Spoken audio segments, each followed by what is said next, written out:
번째 시간으로 피해의식이 큰 사람에게 나타나는 증상에 대해서 한지훈 작가님과 이야기 나눠보겠습니다.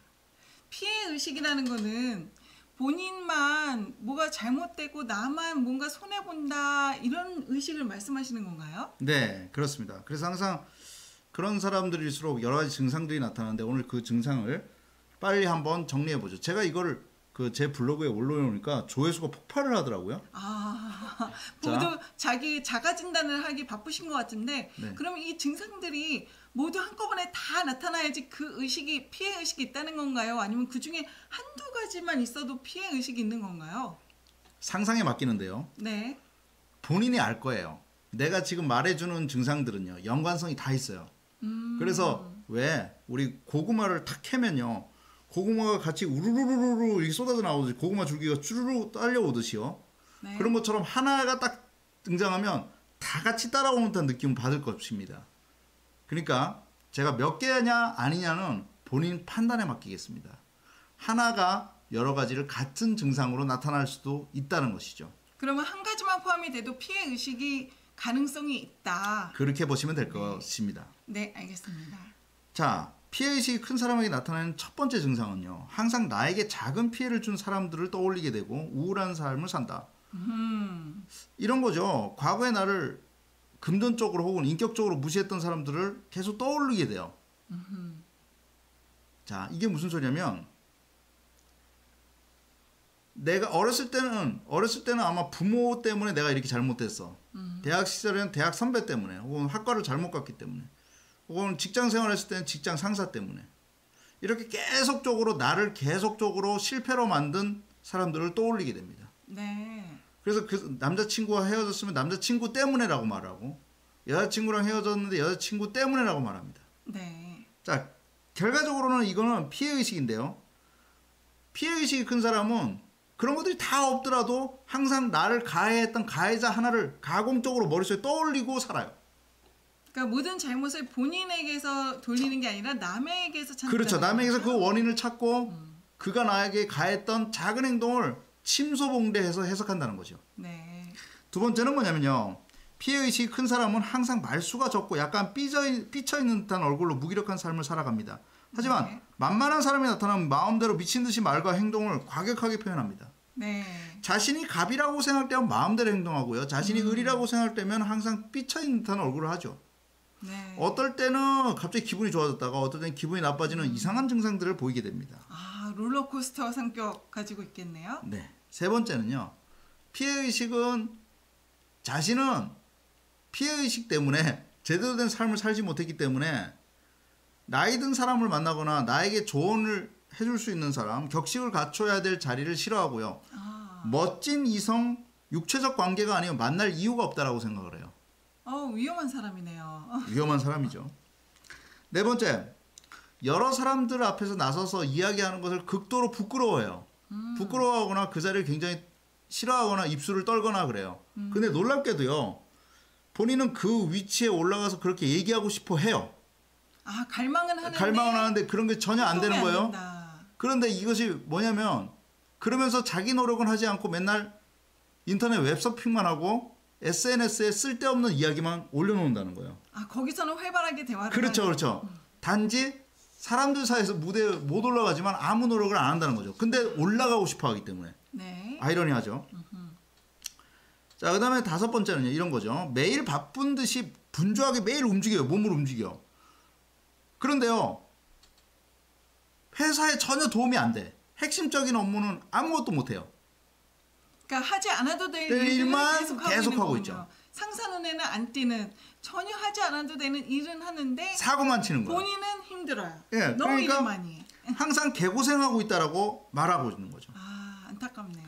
나만 고생하고 있고 나는 야근을 제일 많이 하고 있는데 업무를 도대체 어떤 업무를 했니? 그러면 정말 쓸데없는 업무만 하는 거죠. 그렇죠. 환경 미화가 내일인데 그런 날 괜히 서류 보면서 일 열심히 하고, 그렇죠. 내일까지 마감일인 걸 있을 때 환경 정리한다고 닦고 있고 이러면은. 그래서 결국은 피해의식이 큰 사람은 어떤 일을 맡겼을 때 핵심을 파악하지 못하고 주변 일만 하다가 또 한 번의 피해의식을 받죠. 그거를 그렇게 하면 어떻게 했을 때 그 사람은 또 피해의식을 가져옵니다. 네. 그렇죠? 영원히 주변 인생을 살게 되죠. 그래서 자기가 맡은 일은 제대로 하지 못하면서 이렇게 말하죠. 나는 이 일이 적성이 아니야. 여섯 번째, 피해의식이 큰 사람 자기 감정 표현 능력이 현저하게 떨어져서요. 그래서 어떤 상황에 닥치면 그저 싫다 좋다 와 같이 초등학생 같은 말만 되풀이하고 불같이 화를 내거나 미친 듯이 웃으며 좋아합니다. 자기 감정을 진솔하게 표현하는 자리가 되면 입술을 떨거나 말을 더듬거나 얼굴이 붉어지고 무슨 말을 해야 할지 모릅니다. 그래서 꼭 해야 할 말이 있으면 맨정신에는 못하고 술기운으로 하거나 아니면은 이메일이나 카톡 같은 간접적인 도구를 이용해서 자신의 격한 감정을 드러내죠. 네. 그러니까 자기 감정을 좋다 싫다밖에 표현할 수가 없는 거예요.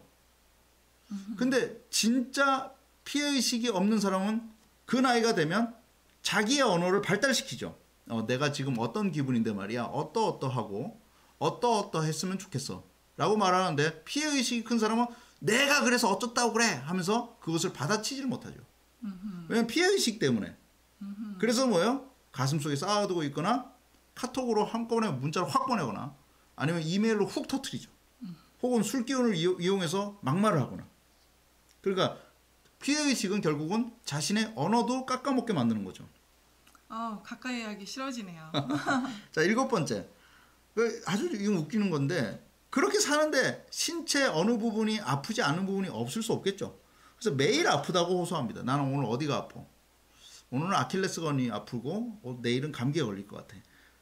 매일 저녁 아프다고 말을 합니다.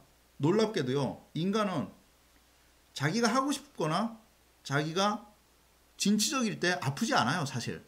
근데 이것이 너무 힘들고 답답하면 아프다고 말을 하죠. 꾀병이 아니라 내는 거죠. 이건 꾀병이 아니라 진짜 아파요. 피해의식을 느끼고 있으면 몸과 마음이 피로하죠. 여덟 번째. 그래서 이건 과민성 대장증 같은 건데요. 이것도 역시나 위장과 대장이 민감해져서 화장실을 자주 가거나 극도의 분노를 매일 표출하게 돼요. 그 다음에 아홉 번째는요. 이게 이런 거죠. 자유행위를 어렸을 때부터 하는 경우가 많아요. 피해의식은. 자기를 혼자만의 시간을 많이 갖게 돼요. 그래서 어떻게 보면 이 피해의식을 가진 사람들의 일반적인 그 삶의 사이클이 있어요. 말해드릴게요. 심심한 부정적 사건의 회상, 분노, 걱정, 불안, 잠깐의 쾌락. 다시 말할게요. 심심해요. 그래서 부정적 사건을 회상해요. 분노해요. 걱정해요. 불안해요. 그래서 잠깐의 쾌락을 느껴요. 그렇죠. 어떤 사건이 있지도 않은 사건을 끌어내서 다시 한번 곱씹어보는 거죠. 그다음에 여기서 딱 생각해보니까 내가 요때 요것도 했어야 되는데 잘못했나 하는 약간의 불안 감정도 있고 얘가 나를 그때 그래서 나를 안 만나주면 그렇죠. 어떡하지? 남들이 다 그때 나의 표정을 본 거 아니야? 이런 불안감에 휩싸이다 에라 모르겠다 쾌락이나 즐기자. 그렇죠. 잠시 그 오지 달인을 불러들여서 쾌락을 느낀 후에 다시 또 죄의식에 빠져서 네, 그런 거죠. 자, 그 다음에 열 번째는 뭐냐면 병적으로 건강에 신경을 써요. 무리한 일을 하면 안 된다 생각하고요. 매일 비타민을 챙겨 먹고 몸에 나쁜 것은 먹지 않으려고 해요.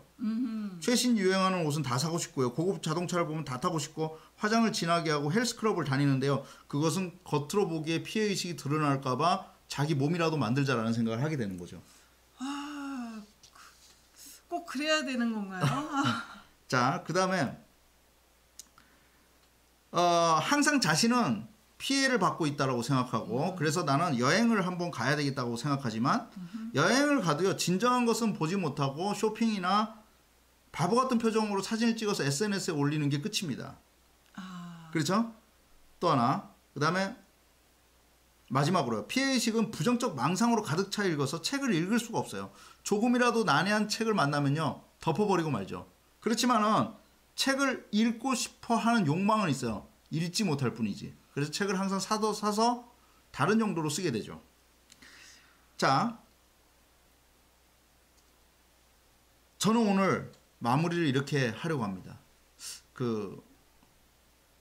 장자를 보면요. 소요유편에 붕정만리라는 고사가 나와요. 이게 뭐냐면 워낙 유명한데요. 아주 작은 새 하나가 작은 물고기 하나가 있었어요. 이 물고기가 꿈이 있었어. 뭐가 되고 싶냐면 큰 새가 돼서 날아가고 싶다는 꿈을 가지고 있었어요.